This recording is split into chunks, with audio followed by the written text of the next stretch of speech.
미학과 가학에서의 닮음의 의미 시작할게.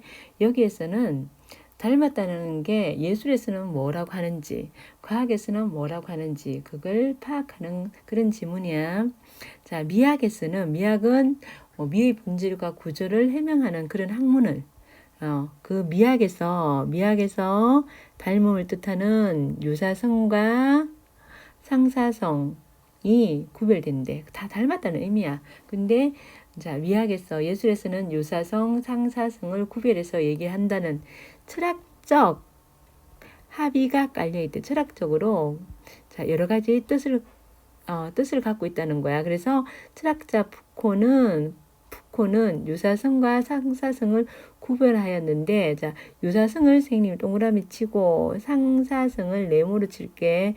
왜냐하면 유사성과 상사성을 구별하여 공통점과 차이점을 묻는 문제가 나오니까 구분해서 해볼게. 설명하였는데 유사성은 온본이 있어. 온본을 전제하는 하에서 온본이 있어야 돼. 그 온본과 가까운 거를 말하고, 자, 상사성은 그러면 지금 개념을 얘기했지. 상사성은 온본이 있다 없다 없어 없고 그 사이 각 존재 사이에 같음과 다름이 있을 뿐. 그러면 각 존재 사이에 같음과 다름이 있을 뿐이라고 말하는 게 상사성. 유사성은 온본이 있고 상사성은 온본이 없다. 즉 유사성은 현전의 형이상학, 온본과 복제, 온본이 있고 복제하고 그 대상이 있고 그 대상을 닮은 표상이 있고 실제와 사유의 일치를 전제한다면 이 닮아야 되는 거야. 뭔가 온본이 있고 그것과 닮아야 되는 거야. 그게 유사성이야. 자, 온본이 없는 복제인, 온본이 없는 게 뭐랬지? 상사성이지, 그지? 근대적 형이상학의 붕괴, 형이상학을 붕괴한 걸, 그러니까 뭐 실체가 있어가 실체를 담는 게 아닌 게 상사성이야. 자, 온본이 없다면 그것을 정언해야 할 인식적인 의무도 사라진다. 온본이 없는데 그거 똑같이 그려야 할 그런 필요도 없다는 거야. 그러면 유사성은요? 유사성은 자, 인실형적 어문어를 지린지, 그지? 온본과 인식론적 의문어를 지닌 것은 뭐야? 지닌 것은 유사성이지. 상사성은 그런 거 지닐 필요 없지. 왜? 온본 자체가 없으니까. 그래서 유사성의 개념이 세계에 대해 유일하게 올바른, 자, 유사성의 개념이요. 자, 객관적 기술이 존재한다는 믿음을 전제한다면 상사성은 개념은 그런 절대적 기술적 존재하지 않아요. 없으면 존재하는 것은 오직 서로 조금씩 차이를 내는 다양한 해석들의 놀이뿐이라는 믿음 위에 써 있다. 그러니까 다시 하면 유사성은 뭐가 있다? 온본이 있고 그것과 닮아야 하고, 상사성은 그런 온본이 없다. 다양한 해석이 있을 뿐이다. 자, 뒤에 1문단 봐. 전체 주제는 미학과 닮음을 의미하는 유사성과 상사성의 개념이고, 미학에서의 닮음을 의미하는 유사성과 상사성의 개념이고, 미학에서 닮음에 뜻하는 유사성은요. 자, 이거 푸코의 철학적 합이고, 유사성은 온본이 있고 온본과 가까워야 되고, 세계에 대한 올바른 객관적 기술이 존재한다는 믿음이 존재하는 거고, 상사성은 온본이 없어요. 그 존재들 사이에 같음과 다름이 있고 절대적 기술이 존재하지 않지. 뭐만 있다? 다양한 해석만 존재한다는 게 지금 1문단의 내용이었어. 그 다음에 2문단 갈게. 유사성은 유사성 동그라미였지. 19세기까지 이어온 근대 의식 철학의 주된 원리면, 상사성은 그것을 대체한 현대 언어 철학의 원리라고 할 수 있다. 하지만 유사성과 상사성은 이렇게 두 시대가 뭐야? 근대와 현대지. 근대, 현대. 자, 두 실의 사유의 이미지에 그치는 것이 아니라, 그냥 생각하는 것이 아니라, 자, 동시에 서로 다른 두 실이 해야 하는 그림이야, 그림. 그림 이미지이기도 하다. 르네상스에서 19세기까지 이게 근대야, 근대. 까지 유럽의 전통 해야는 뭘? 자연을 모방하는 거. 자연은 선생님 지금 동그라미 쳤다, 그지? 뭐야? 유사성이야. 모방. 그게 원본이니까. 모방을 추구하였다. 모방을 추구했대. 그것은 어디까지나 유사성의 예술이야. 요게 유사성의 예술이고. 그러니까 근대 르네상스에서 19세기까지의 예술이 유사성의 예술이야. 이때 해야의 진리는 원본인 자연과 원본이 있으면 그것과 똑같이 얼마나 닮았는가 하는데 하는 데 있다. 하지만 오늘날의 해야는 오늘날의 현대화는 뭐야? 현대지, 그지? 현대는 뭐라고요? 상사성, 그지? 상사성이지. 그림밖에 원본을 재현할 의무가 있다 없다? 없지. 원본이 없잖아, 그지? 지지 않는다. 그래서 뭐야? 아까 인실론적 의무론도 사라진다 그랬지. 앞에 1문단에서 형과 색은 닮음에서 벗어나 자유로이 유의하고 놀이라 그랬지. 자, 아이고 네모로 해야 된다. 네모로 유의하고 쓸자 닮음이 있어도 그 닮음은 유사성 즉 모델과 복제 사이의 닮음이 아니라 원본이 없는 복제들 사이에 원본이 없는 복제들 사이의 닮음 이게 뭐라고? 상사성. 자, 즉 유사성의 원리는 복제가 원본과 닮아야 하는 유사성은 뭐라고요? 동일성에 집착하지만 상사성의 놀이는 집착에서 자 벗어나 복제들 사이의 차이를 전제하여 원본에 구애받는다 안 받는다 마음껏 주관적인 상상의 수평적 놀이를 즐긴다. 이게 뭐라고? 상사성이야. 자, 유사와 상사의 개념은 플라톤의 이데아 사상도 과도 닿아있대. 플라톤은 모든 사물, 우리 사람이나 뭐 물건이나 다 이런 사물들이 이데아를 모방한 것이대. 그러면 사물은 이데아를 모방하는 거. 이거 뭐예요? 자, 이데아가 이게 원본이야, 원본. 모방했다는 것은 유사성이지. 이미지라고 보고 이데아를 모방한 것이 모방한 그럼 우리가 지금 뭐 우리 사물 보이는 거 자연이지. 이런 건 이데아를 모방한 거야. 이데아를 모방한 것이 사본이고 이 사본은 뭐야? 사본을 모방한 시뮬라크르로 명명한다. 이거는 뭐야? 상사성이잖아. 왜? 원본이 아니고 원본을 모방한 사본이지. 그걸 또 했으니까 이건 상사성이 되는 거야. 그러니까 뭐 쉽게 말하면 우리가 보는 세계, 우리가 보는 자연, 이건 이데아라는 세계가 있고 이데아라는 세계 그걸 모방한 거야. 그러면 지금 보는 자연은 유사성이고 그걸 모방한 그림은 상사성이 되는 거야. 그게 플라톤의 이데아 사상이야. 플라톤의 이데아 사상. 자, 사본은 이데아와 닮은 이미지인 유사. 자, 이게 유사성이고, 우리가 보는 자연은 뭐야? 유사성이야. 왜? 이데아를 모방했으니까. 이데아라는 것이 있는데 그걸 모방했으니까 내가 보는 앞에 있는 이런 물건, 이런 거 다 유사성이야. 그걸 다시 그림으로 그리면 그건 뭐야? 사본을 모방했으니까 상사성이 되는 거야. 시뮬라크르는 이데아와 한없이 느슨해진 사본인 상사에 해당된다. 자, 그럼 예컨대 모나리자는 16세기 이탈리아 여인을, 자, 이탈리아인 실제로 예를 들었다, 예시를 냈다, 실제 모델로 사실적으로 묘사한 사본이기 때문에 유사고, 그러면 그러면, 자, 모나리자는 유사성이고, 앤디 오홀의 메릴린 먼로 이 시리즈는요, 복제품인 사진을 모방한 거야. 반복하기 때문에 4번의 3을 시뮬라크르 상사이다. 자, 요게 이제 미학에서의 닮음이고, 이제 뒤로 넘기면 과학에서의 닮음이 있는데, 그 전에 우리 뭐 보냐면, 자, 뒤에 정리 한번 보고 가자. 정리 볼게. 자, 해야에서 유사성과 상사성의 의미는요,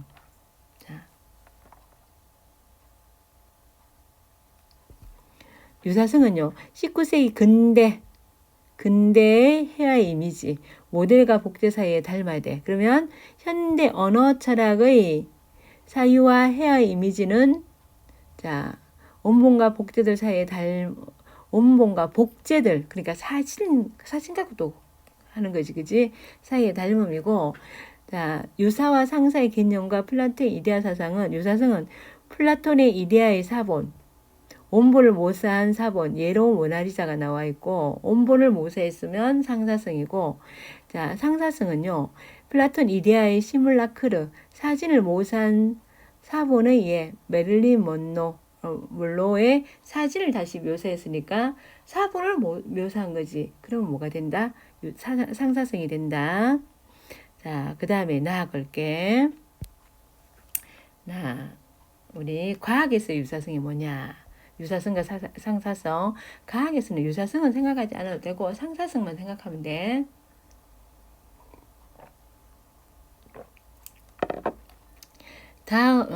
과학에서 닮음을 이해하는 것은 실제 크기의 장치나 건물을 만들지 않고, 자, 과학에서의 닮음은 뭐냐면 모형 실험이야. 모형 실험을 수행하여 실제 다양한 현상을 이해하는 데 도움이 된다. 실제 다양한 현상을 이해하는 데 도움이 된다. 크게 실제 크기로 만드는 게 아니고 그게 모형을 만들어 놓고 모형이 똑같은 비율로 줄이는 거야. 똑같은 비율로 줄여가지고 그걸 실험하는 데 도움이 된다는 거야. 과학에서 선생님 유사는 생각 안 하고 상사만 생각하면 된다 했지. 과학에서는 그지. 상사에는요 3가지가 있어요. 기하학적인 상사, 운동학적인 상사, 그리고 역학적인 상사가 있는데 상사성을 판별하기 위해서는 무차원수의 개념이 서인데요. 그럼 무차원수가 뭘까? 무차원수란 차원이 없는 수를 의미한다. 그건 알겠지. 차원이 없으니까 무차원이겠지. 그럼 차원은 뭘까? 무차원의 개념이 나왔고, 차원이란 측정할 수 있는 물리량의 단위를 뜻하며, 자, 측정할 수 있는 물리량의 단위, 질량은 m, 길이는 l, 시간은 t, 온도 이거 뭐라고 읽어? 센터? 이거 뭐라고 읽었니? 동그라미고. 몰수는 n 등 기본 차원과 1호부터 유도된 유도 차원으로 구분된다. 자, 차원은요. 자, 차원은 우리가 이제 이렇게 셀 수 있는 차원. 그게 물리량의 단위. 이거랑 여기로부터 유도할 수 있는 유도 차원으로 구분되는데요. 자, 밀도는 뭐냐면 밀도는 질량을 부피로 나눈 값이므로 기본 기본 차원인 질량 m과 길이 l의 세제곱으로 이루어진 ml3으로 유도 차원이 된다. 이게 왜 유도 차원이 되니? 유도 차원이요. 자, 기본 차원과 1호부터 유도되는 유도 차원이잖아. 그지? 그러니까 요런 것들은 m, l 이런 것들은 기본 차원이지. 여기서 유도되니까 질량을 부피로 나눈 값, 밀도는 요거는 뭐야? 유도 차원이 되는 거야. 자, 밀도는 이 기본 차원들을 갖다 곱했지.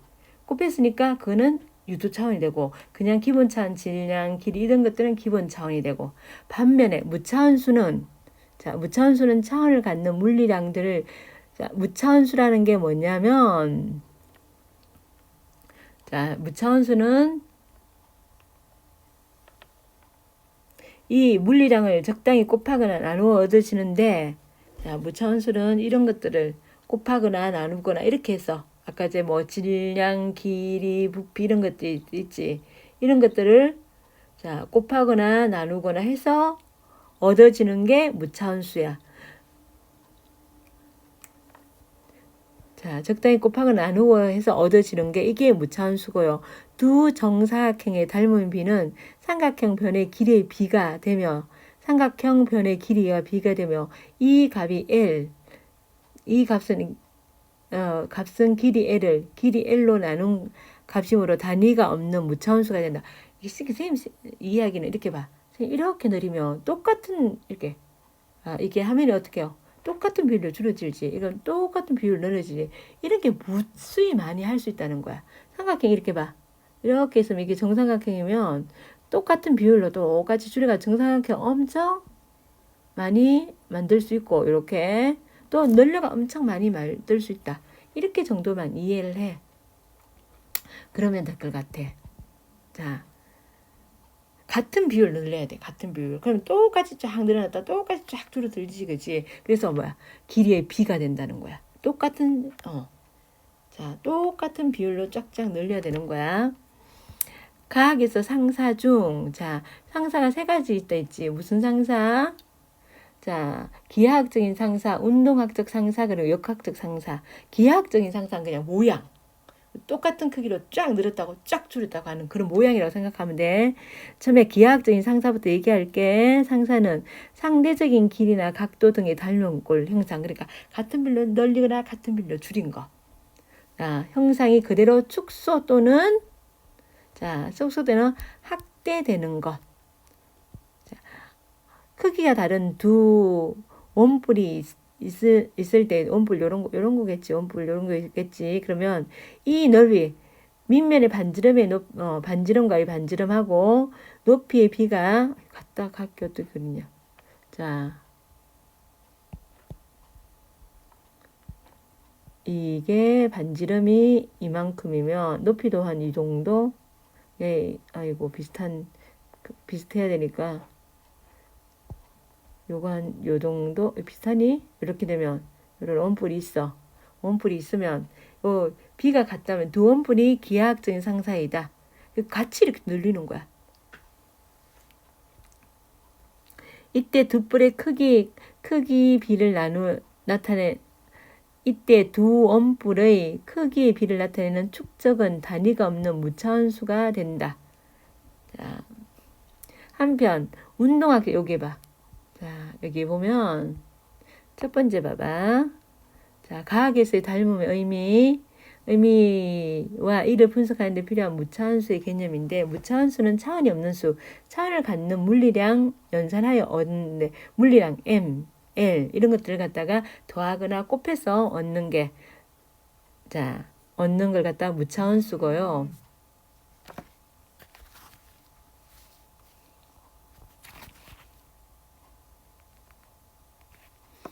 무차원수고 자, 차원은 측정할 수 있는 물리량이고 차원의 종류는 기본 차원과 유도 차원인데 기본 차원은 질량, 부피 이런 거였지, 그지? 길이 이런 거고 이걸 갖다가 이거에서 유도할 수 있는 게 유도 차원이지, 그지? 그리고 기하학적인 상사는 상대적 길이나 각도 등의 닮은 꼴의 형상을 그대로 축소하거나 확대된 것을 매개하는데 원뿔의 크기와 비를 나타내는 축적을 예로 들었고 그리고 이제 운동학적 상사 할 거야. 자, 이거 문제 풀어봐야 훨씬 잘 이해가 된다. 문제 한번 풀어보고 다시 지문 읽어봐. 운동학적 상사는요. 기하학적 상사가 성립하면 일단 뭐가 있어야 돼? 기하학적 상사가 있어야 돼. 운동학적 상사는 뭐가 있어야 된다? 앞에 기하학적 같은 비율로 늘어나고 줄어드는 그게 성립됨을 전제하는 것으로 유체나 물질의 움직임 운동학적이잖아, 그지? 움직임은 서로 닮음이라는 것을 의미한다. 운동학적 상사에서 길이는 척도뿐만 아니고 시간이 중요한 변수가 된다. 가령 그림과 같이 크다란 원통이 있어. 이걸 갖다가 있는데 자, 요게 기하학적 상사야. 이게 자, 같은 비율로 줄인 거지. 그럼 동그라미도 봐봐. 이런 밖에 있는 이 모양도 같은 비율로 줄어들고 이 동그라미도 같은 비율로 줄어든 거야. 이렇게 큰 원통하고 작은 원통이 있는데 바람이 불 때 공기 흐름을 관찰하니까 여기 이 바람이 봐. 자, 관찰한다고 할 때 이때 모형은 작은 원통과 이를 지나는 바람이 되며 여기서 길이 축적은 원통뿐만 아니라 유체 흐름에 나타나는 유선에서도 성립된다. 그리고 A에서 B까지 유체가 유선을 따라 흐를 때 걸린 시간 T. 자, 유체가 작은 거 A-에서 B-까지 유선을 따라 흐를 때 걸린 시간을 T-라고 하면 시간 축적 T-분의 T를 정의할 수 있는데 닮음에 해당하는 어느 부분을 잡아서 계산하더라도 이 값은 같대요. 그러니까 뭐냐면 이게 이렇게 바람이 흘러. 바람이 흐르는데 여기 이렇게 흘러. 그러면 여기에 걸리는 시간하고 여기에 걸리는 시간의 비율이 같다는 거야. 그게 어느 지점에서 해도 그 비율은 이게 크니까 자 여기 5분 걸렸어. 5분의 1 줄이니까 1분 걸리는 거야. 그러면 여기에 5분 걸리고 여기는 1분 걸리고 똑같이 1 똑같이 그지? 이건 어느 지점에 재도 똑같은 비로 늘리거나 줄이면 같다는 거야. 자, 따라서 원형의 한 지점과 이를 해당하는 모형의 한 지점의 속도의 비는 길이 축적 시간 축적에 비로소 일정한 값을 가지게 된다. 그렇지. 똑같은 비율을 줄였기 때문에 이와 같은 관계가 성립될 때 두 경우는 운동학적 상사성을 갖는다고 한다. 서로 운동량이 서로 비슷하다는 거야. 그러면 옆에 볼게요. 운동학적 상사는 기하학적 상사 성립 전제로 기하학적 상사가 먼저 성립돼야 돼. 똑같은 비율로 줄여야 되는 거야. 똑같은 비율로 줄이거나 똑같은 비율로 늘려야 되는 거야. 유체나 물체의 움직임에 서로 닮았고요. 원통을 지나는 유체의 흐름에 속한 지점에서 나타나는 속도의 비는 어떻다? 같다는 거야. 같다는 거고 이제 3문단 갈게요. 3문단 가면 마지막으로 역학적 상사는 자, 역학적 상사는 뭐가 있어야 되냐면 앞에 힘의 측면에서 닮았다는 거야. 그러니까 자, 첫 번째 기하학적 상사는 서로 닮은 꼴이라는 거야. 모양에 닮았다는 거고 그리고 운동학적 상사는 움직임이 서로 닮았다는 소리고 역학적 상사는 힘력자야. 힘이 닮았다는 거야. 역학적 상사는 기하학적 상사와 운동학적 상사를 전제로 한다. 이 두 개가 앞에 있어야 되는 거야. 그러면 힘이 같다는 거야. 그러니까 같은 크기로 줄이거나 같은 크기로 늘렸고 그리고 움직임이 같고 그럴 때 이제 힘의 크기도 같다는 거야. 자, 예를 들었다. 간단한 구조물인 외팔보의 처짐에 대해서 생각해 보자. 외팔보가 뭔지 이제 나와. 수영장의 다이빙 보드처럼 한쪽 끝만 고정된 막대기. 수영장 가면 이렇게 보드가 이렇게 있으면 여기가 이렇게 고정돼 있지요. 한쪽 끝만 돼 있지, 그지? 고정된 막대를 말한다. 외팔보는 자체의 무게 때문에 끝이 약간 이렇게 밑에 조금 이렇게 처져 있는 거야. 처지는데 중력과 외팔보의 탄력성에 따라 모와 중력하고 외팔보의 탄력성에 따라서 처지는 정도는 달라요. 이때 보의 끝부분이 아래로 내려가 처짐을 요 끝부분이 이렇게 내려간 거 D라고 하면 D는 재질의 탄력성하고 보의 길이 I, 보가 중력에 의해 받는 힘인 보의 비중량에 의해서 결정된다. 탄력성과 탄성력하고 길이가 얼마나 기냐, 그리고 얼마나 중력을 받냐. 여기에 따라서 이제 처짐의 정도가 달라지는데 원형과 모형 사이에 자, 원래 원형 아주 큰 거였다 그러면 이걸 알아보기 실험하기 위해서 작은 걸 만드는 거야. 그럼 똑같은 비율로 줄여야 되겠지, 그지?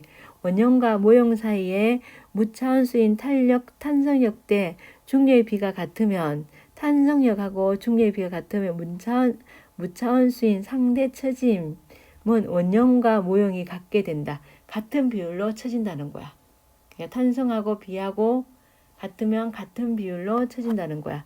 과학에서 상사성에 대한 논의는 축소 혹은 학대, 축소하거나 학대 모형 실험의 분석으로 이를 원형에 대한 결과로 환산해 줄 수 있는 기반을 제공하며 그래서 어떻게 해요? 실제 크기 놔두는 것보다 간단하게 줄여가지고 모형을 만들어 하면 훨씬 효율적이겠지, 그치? 그래서 비용과 시간을 절약하게 해준다는 거야. 자, 3문단 보자. 3문단. 역학성 상사성과 과학에서 상사성의 유용성. 지금 과학에서는 상사성만 보면 된다 했지. 역학적 상상은 힘의 측면에서 닮음. 기하학적인 상사하고 운동학적 상사가 존재해야 되고 이거는 힘이야, 힘. 얘를 외팔보에서의 탄력성 대 중력의 비가 같을 때 외팔보의 처짐의 비는 같다는 거야. 그리고 과학에서의 상사성은 우리가 원형에 대한 결과로 다시 환산하는 기반을 제공하기 때문에 비용과 시간이 절약된다. 큰 거 갖고 하는 것보다 모형 갖고 실험하는 게 훨씬 실험하기 간단하고 비용도 적게 되겠지. 그치? 그래서 좋다는 거야. 이거 문제 풀고요. 다시 한번 지문 다시 읽어보세요. 그러면 훨씬 이해가 잘 됩니다. 여기까지 수고했습니다.